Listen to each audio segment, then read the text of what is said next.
It's one thing to talk about compost. It's another thing to actually show what your compost looks like. This is a finished batch of real compost. It has microbes, it has nutrients, it has tons of living creatures in it. If you look at it up close, you'll see that every handful is loaded with life. It's loaded with goodies, with living creatures. This is real. This is the real thing. So if you're looking for really good compost, I really encourage you to take Blue Green Gold seriously, because this is the real thing. It doesn't get much better than this. The soil companies that make soil out there today, just what they do is they put together cheap ingredients, cheap fillers. They give you what they want you to have, and they give you what are known as, you have one of three things when it comes to compost or soil products or potting mixes. You get cheap ingredients that are filler products like vermiculite, perlite, those little white puff silica pieces in the potting mix. That nature doesn't do that. You get, at best, ground up forest products and sphagnum peat moss in some bags. Peat bogs come from Canada. That used to be in the United States, but they're no longer in the United States anymore. So what you're doing is you're getting a filler product that's cheap and quick to make. The worst products you can get are petrochemical waste in the form of phosphates and nitrates. It's what's left over when the big oil companies produce oil, and they put that in a bag and say, well, we can't burn it because it'll get into groundwater. We can't burn it because it'll get into the atmosphere and create toxic rains, acid rain. For those of you who remember the 70s and the 80s, that was talked about quite a bit. You can't bury it because it'll get into the groundwater.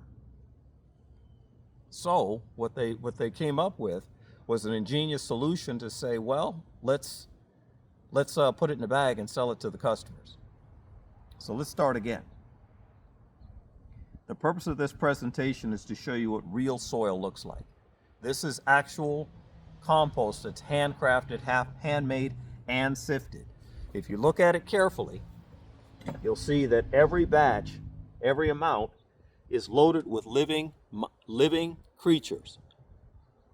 It probably doesn't translate on the camera as well, but there's living creatures in here, and creatures that are actually moving around and alive. Another thing that is nice about this compost is that if I show you what I actually sifted out of here prior to getting the compost sifted, there are literally tons and tons and tons of worms in every batch. Every batch is loaded with living creatures that say, hey, this is a living, really good product that living creatures really like and really want to be in. So that's a sign that there's no pollutants or anything bad. But let me talk about soil for a minute from the standpoint of what's in it. Why is it that most Americans get a bad result from soil products that they go buy at Big Box Mart? Number one, those companies don't have your best interest in mind. They're not thinking in terms of saying, hey, you know what, let's give a high quality product for the public. Their attitude is, let's make as much money as quickly as possible with as cheap a product as possible. And you get one of three products. The first product you get is, I'm gonna go from best to worst. The best products you get are ground up forest products that are like wood products, and if you read the outside of the bag, it says aged forest products. That's code language for ground up wood chips. Not really good product, not organic matter, not living matter like you find here. This is living organic matter that's properly broken down. That's not what they provide you with. They give you something that's cheap, quick, dirty.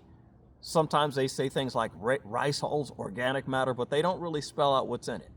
The medium product, that's maybe just a step underneath that, is a product called sphagnum peat moss. Sphagnum peat moss comes from peat bogs. They're ancient carbon sinks. Now, there used to be tons of carbon sinks in the form of sphagnum peat moss in the United States. They've all been mined out. The last sphagnum peat bogs were mined out of California back in the 70s. They're gone. So what do now? They go to Canada.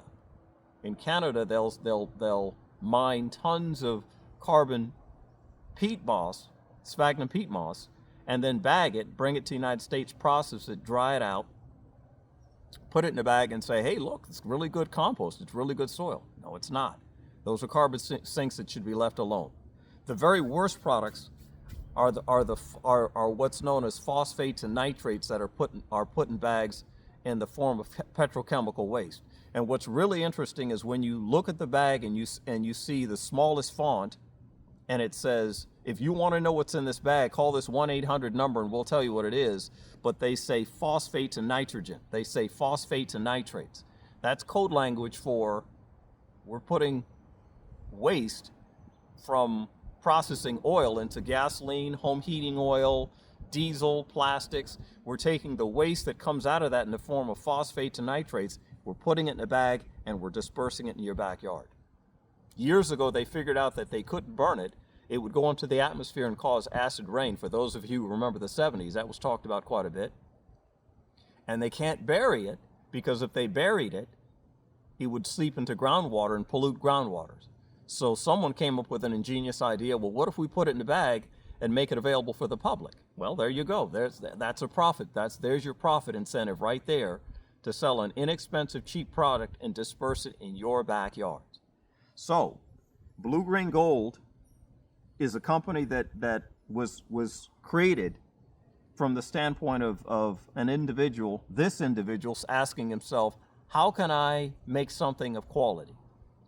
And after 10 to 15 years of hard work, study, and practice, this is the result. This is what you learn how to make, this black gold, after tons and tons of study and work and dedication. So that's what I'm bringing to the table. That's what I hope you enjoy.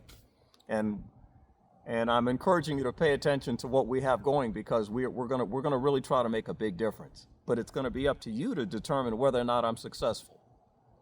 In my head, I can want this and I can want great things for people, but if people don't support me, don't think I'll go anywhere. So it's up to you.